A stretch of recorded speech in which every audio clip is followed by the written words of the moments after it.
தைரியமாக குடி. மீரா போடல. காமெடி. அப்புறம் கல்யாணத்தை எப்போ வச்சுக்கலாம்? நாங்க எப்பவோ ரெடி. அப்போ ஒரு நல்ல நாளா பார்த்துடலாம். கௌதம், எனக்கு உன்கிட்ட கொஞ்சம் தனியா பேசணும். என்னவோ புதுசாக பார்க்குற மாதிரி இல்லை பேச கூப்பிடுறா. ஆ.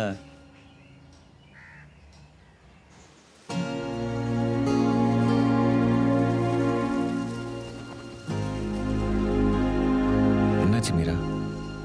சடனாக தனியாக பேசணுன்ற என்னாச்சு சொல்லு.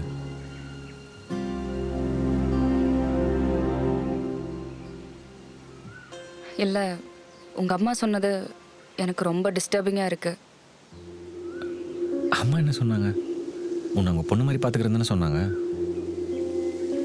நம்ம இதை பத்தி முன்னாடியே பேசியிருக்கணும். கல்யாணத்துக்கு அப்புறம் நம்ம எல்லாரும் ஒன்னாவா இருக்க போறோம். ஆமாம், இதில் என்ன இருக்கு?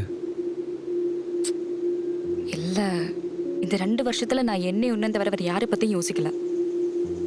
இப்ப திடீர்னு உங்க அம்மா உனக்கு எப்படி புரிய வைக்கிறதுன்னு தெரியல. எனக்கு இதெல்லாம் நல்லாவே புரியுது.